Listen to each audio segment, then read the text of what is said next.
Hey everybody out there, this is Seto, and I apologize guys, I still haven't got my new computer editing software yet. One of my friends is trying to help me out, so hopefully within the near future I can do it, because there's some more card talk discussions I want to do, talking about a couple of tech cards in the near future, but I do not have it at the moment, so I cannot edit my video, so I do apologize about that.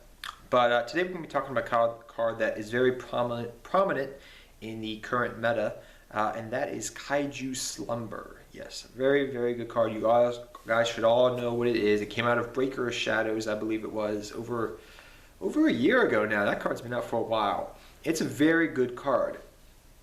Now, my thoughts on Kaiju Slumber is it's a very powerful card.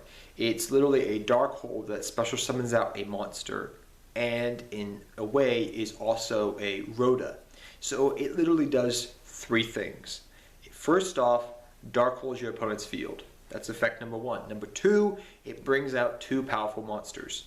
Okay, and depending upon your deck, you can do things with those monsters. Number three, you can banish it and also search a kaiju from your deck.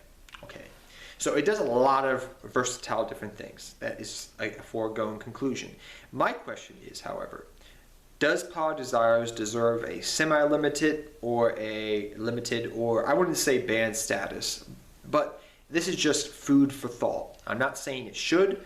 I don't want to see it get limited at all, because I actually like the card in certain decks of mine, like Relinquish, but because I've been playing online, Kaiju, Relinquish. But should it get limited is the question here. Now, we've seen a lot of Kaijus in the OCG. We've seen a lot of Kaiju different builds. Kaiju Zodiac, Kaiju this, to some degree, over here in the TCG. Mainly, though, I've seen Kaijus being played in, and with Slumber, that is. Not just Kaijus in general, but Kaijus with Slumber in Zodiacs. That's the main deck I've seen it in. Haven't seen it so much in a whole bunch of other decks. I've seen, like, people teching in certain Kaiju monsters in certain decks. That's fine. Like you see certain decks that can run machines. They run the machine Kaijus, because that way they can make Chimera Tech Fortress, like when you're playing Cyber Dragons and things of that nature. So certain decks, yes, it's been very good. In other decks, not so much.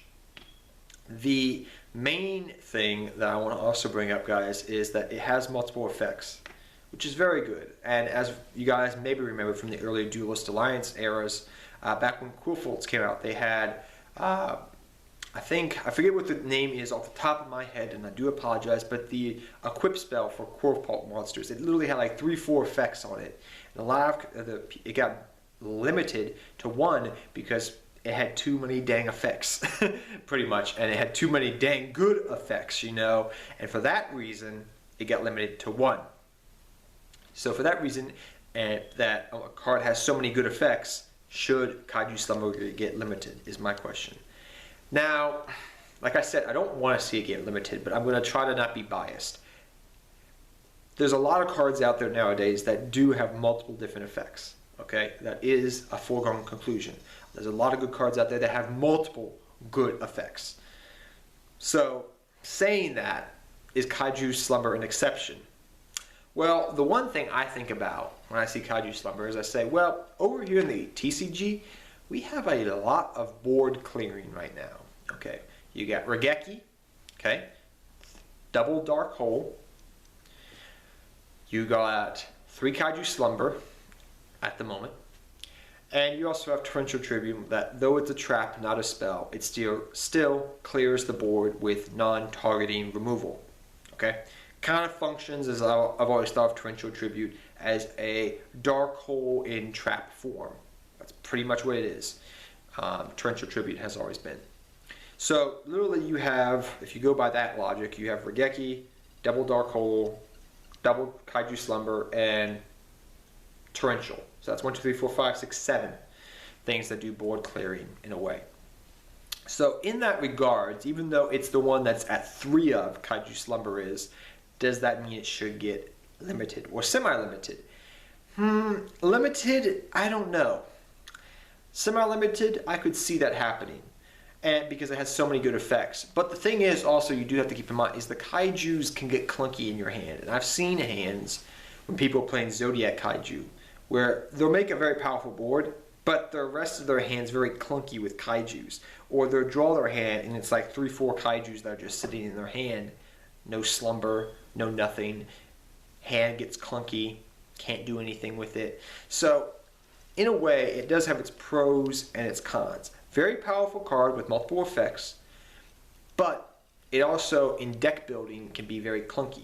Not saying that Zodiac Kaijus is a bad deck at any stretch of the imagination, but I'm saying from what I've seen and what I've tested myself, it can sometimes lead to a little bit more clunky hands compared to maybe like a pure Zodiac build to some degree. I say that lightly, by the way. But those are just my thoughts on it. I don't really have a conclusive, decision that is it going to get banned? I don't think it's going to get banned. Is it going to get limited or semi-limited? I don't have a conclusion on that.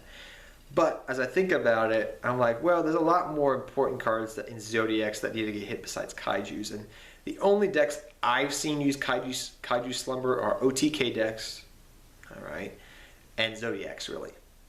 I haven't seen really, I never saw ABCs running Slumber because they need to establish a certain board. There's no other really decks besides Relinquish that come to my mind that I'd be like, okay, I would run Slumber. And as we head into the Link format and the game is going to be slowing down, the question I also bring up is, because we're heading into a slower format with Link summoning, in the future will Konami hit Kaiju Slumber because the game is, that makes, board wipe being more prevalent. And from what I've seen from the Link monsters, they get destroyed. They don't bounce back to the extra deck or anything of that nature. They just get destroyed. So if you Kaiju them, and mind you, I could be wrong about this, the Kaiju doesn't necessarily go to the extra deck monster zone. It would go to the main monster zone from what I understand. So Kaijus in general I think would be very powerful in Link format. I really do. But that's from what I understand. Like I said, that's from what I've been told by a judge friend, that if you Kaiju a Link monster, it will go to the main monster zone, not the extra deck monster zone. But that's from what I was told. If I'm told wrong, I apologize. But in that way, that's very powerful, just to get rid of a Link monster that somebody put a lot of effort into in the early part of Link format. But as time goes on, maybe it won't be so much. Maybe there'll be decks where we'll be able to spit out Link monsters like that, and the game will be fast again, and Kaijus will be fine. So I'm just curious to your guys' opinion. I'm not talking about Kaijus as much, because Kaijus on their own are splashed in multiple different decks. I'm mainly focusing on Kaiju Slumber. So what do you guys think about Kaiju Slumber? Do you think it's going to get limited, semi-limited? I don't think it's going to get banned, but tell me your thoughts down below. Until next time, take care, have fun dueling, good luck dueling. Like I said, guys, I really don't want to see the card get banned. I actually kind of like it in certain decks, but I don't see a lot of decks besides Zodiacs really running it that much. Maybe one or two other decks have skipped my mind, but that's about all. But till next time, guys, take care, have fun dueling, good luck dueling, and I'll see all of you guys next time. Take care, everybody.